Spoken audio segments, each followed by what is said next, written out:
So ibig sabihin, admin, nirereklamo mo sa barangay yung taga-barangay. Nirereklamo ko yung barangay.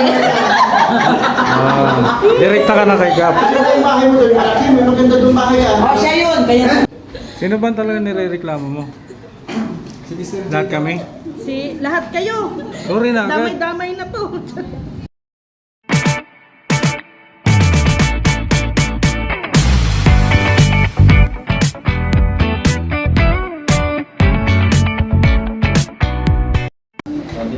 Ayan mga kalingap, nandito po tayo sa barangay ng Alawihaw. Ano, sumbungay ka? Marites ka daw. Marites ka, sumbungay ka. Barangay namin. Pumirma ka dyan. Sino ba talaga nirereklamo mo? Lahat kami? Lahat kayo. Bira. Sorry na. Damay-damay na to. Damay-damay na po to, guys. Dito kami ngayon sa barangay Alawihaw. Nagreklamo si... Akala ko mamaya yun daw. Alika na, pasok ka na. Ito yung nagpabarangay sa atin, no? May nagpabarangay sa Oh. Yan si Rhea. Oo, perma na ako. Sino natin mga pangalan natin? May ano ka dito. May babayaran ka sa akin. Bayaran ako? Danios permission. Ayan ang sinurso. Congrats sa atin lahat. Sorry kasi. Hindi, ikaw. Ayan na lang. Lumapin ka dyan. Sabi mo nga, bakit ako naging F dyan? Dapat M ako? Wala na naman. Bakit F daw ako dyan? Ayan, dalawa. Babae pa naman yung pangalan niya. Charlene. Hindi kayo bawat perma. Hindi. May ayuda yun. Hindi mo ako sinulat dati? Kasi ulit kain. Wala pa ako dito? Ha? Wala pa ako balik. Ha? Hindi mo ako sinulat? Bihira. Masabi sa ikaw ba to? Hindi talaga nito mga to. Tama lang yung reklamo na maingay kasi ang iingay natin. Sasabihin ni Cap, totoo pala. Kaya pwede mag-request ng isang area doon para doon kami mag-video.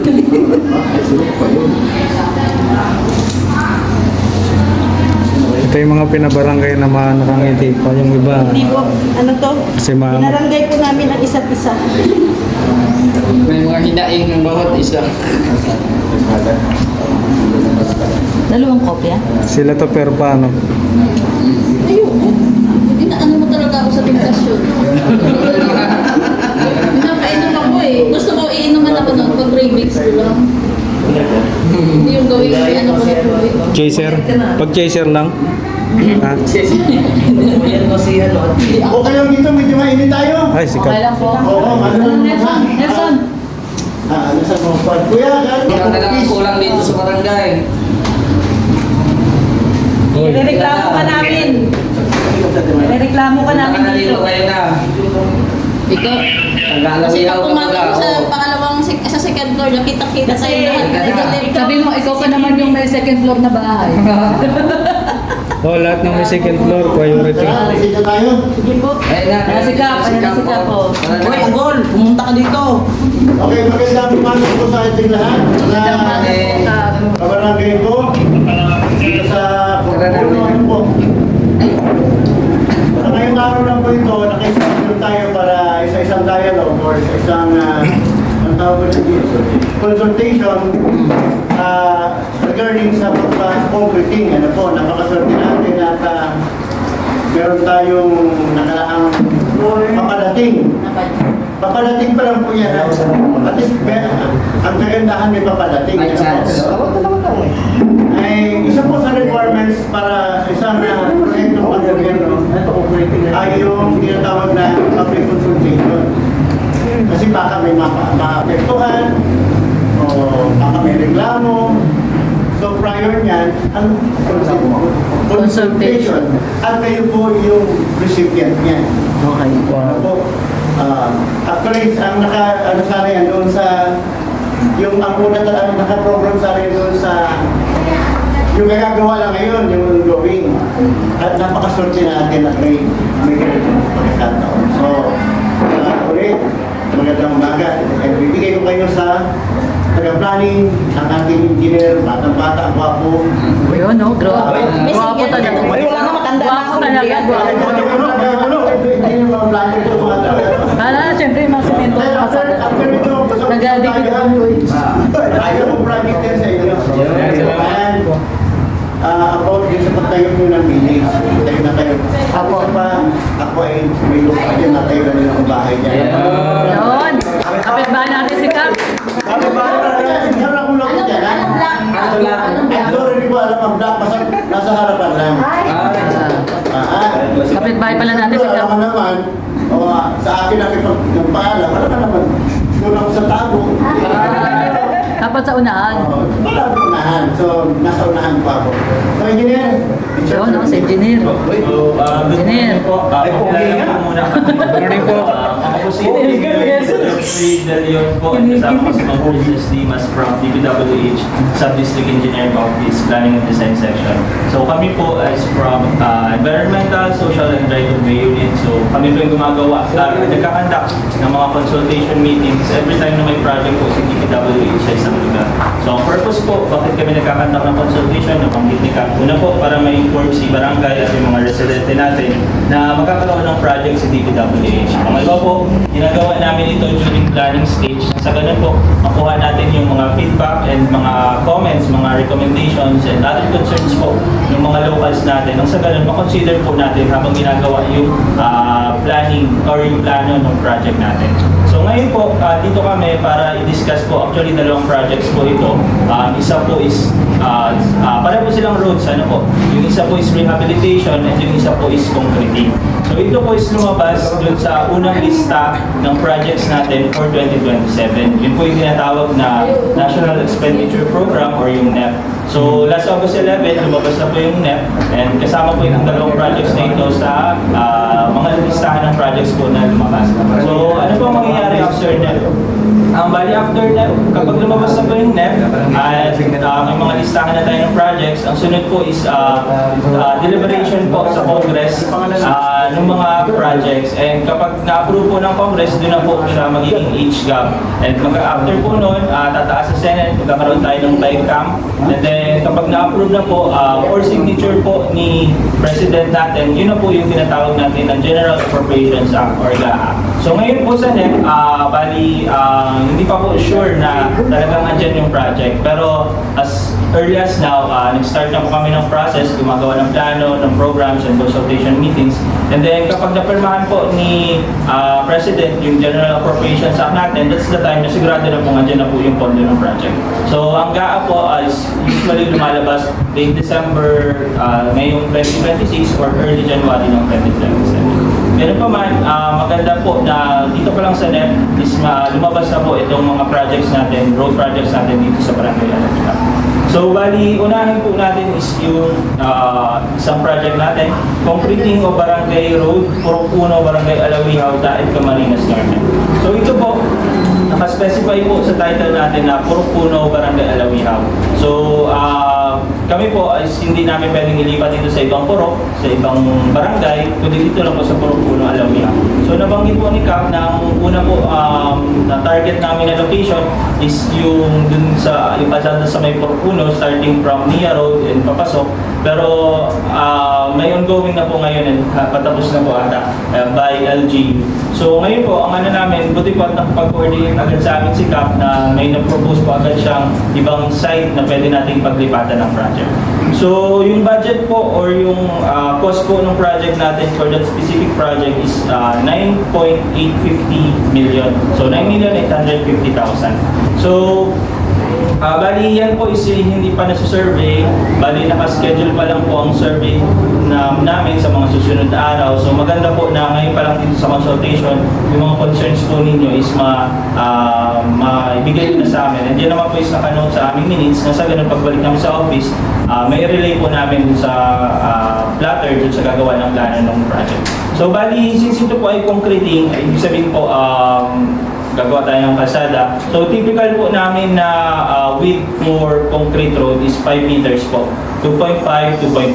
So if mas lalakad pa po tayo doon and paboraman po sa inyo, yun po ang ano namin, pwede namin po yung consider. Or if 2.5, 2.5 is yun na po yung pinakakaya and may mga bahay na pong maapektuhan, if mag-expand pa, dun lang po kami sa 2.5. So yung isa rin po yun sa i-consider namin or i-discuss natin ngayong consultation meeting. And then, during survey naman po, ano po, is makikipag-coordinate po si DPWH dito sa barangay, and if may mga residents po na nandun sa area during survey, is mag-coordinate din po sa inyo. Nasa ganun po, is malaman natin yung alin part, alin specific area dun sa Poropuno, yung palalagyan natin ng kalsada. So may map kami po dito, may maliit na map. So nabanggit ni Kap, bali yung initial po namin na target is dito sana. Pero ginagawa na po ng LGU. So sinadjust po ni Kap na ito na lang po mga interior roads natin dito sa loob, since yan po is developed ng subdivided na. Yun na lang po yung lalagyan natin ng kalsada po yun. Ayos. So bali ang isa po sa concern din namin, binabaha po ba dito sa area? Tama yun, wala pa Wala man. pa. Kasi wala pang bagyo na dumaan talaga yung si Uwan nung time na yun. Yung hangin yun, hangin si Uwan, so hindi bumaha. Putik lang talaga. Bali- Pero mas maganda kung may ano, May draining. may drainage. Kasi po ang budget natin is nasa 9,850,000 na po. Ano po? Bali, parang hindi po kaya i-accommodate yung drainage natin. Pero siguro po if ever may mga air portion po tayo na kailangan nating lagyan ng mga culvert nang sa ganun yung tubig po is pass and through pa din, hindi mabablock yung tubig natin sa isang site. Pwede po natin i-ano yan based po sa survey natin na ikakanda. Bali, ngayon po, if ever po may mga puno pa po ba dito sa area po, wala naman po. Malinis na po siya. So if ever, discuss ko na rin po, if ever may mga puno po tatamaan sa project si DPWH, bali, si DPWH po ang nagpo-process po ng tree cutting application and ng tree cutting permit sa DNR. So ang nangyayari po is inventory po namin yan, inventory ni DPWH kasama si DNR, and then mamarkahan po ni DPWH and the DNR yung mga punong tatamaan. Katulad po nung dito sa may along kalsada natin pa San Vicente, may mga puno po kayo dyan makikita na may mga kulang pintura.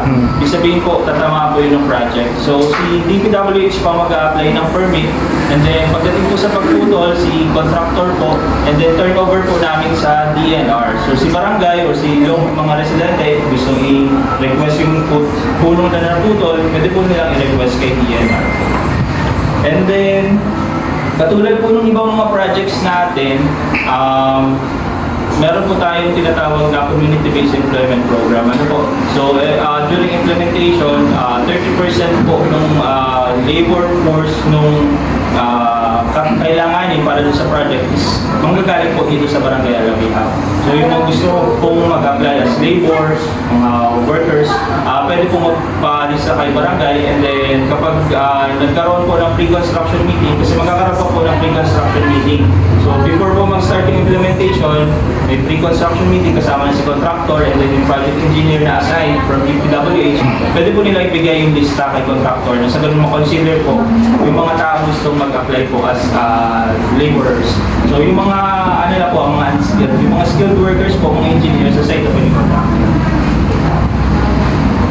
So bali may binigay na din po sa amin si CAP po na para deed of donation po na bali ito po yung kailangan din namin kasi meron po kaming Department Order number 229 na nakalagay po doon na kapag ang project po is local roads, hindi po pwedeng mag-acquire ng property si DPWH. So hindi po namin pwedeng bilihin yung mga properties po na affected ng projects kapag yun pa yung local roads. Pero kapag mga national road projects po, katulad ng diversion roads, bypass roads, widening, that's the time po na pwede kami mag-acquire ng property. Katulad po ng dito sa Daet Mercedes road link, dito po sa may boundary ng Pasig hanggang sa may Mercedes, ongoing po ang process ng pag-acquire po ng property na magbayad dun sa mga affected na landowners. Since ito pong dinidiscuss natin project is local projects, hindi po kami allowed na mag-acquire ng property. So, dahil na rin po, upon completion, turnover po ito sa concerned local government units or sa barangay po, since sila po ang end user po. So, may concern po dun sa isa nating project dun sa Poropuno, para po may note natin. Actually, kanina, prior ng ating meeting, hindi natin,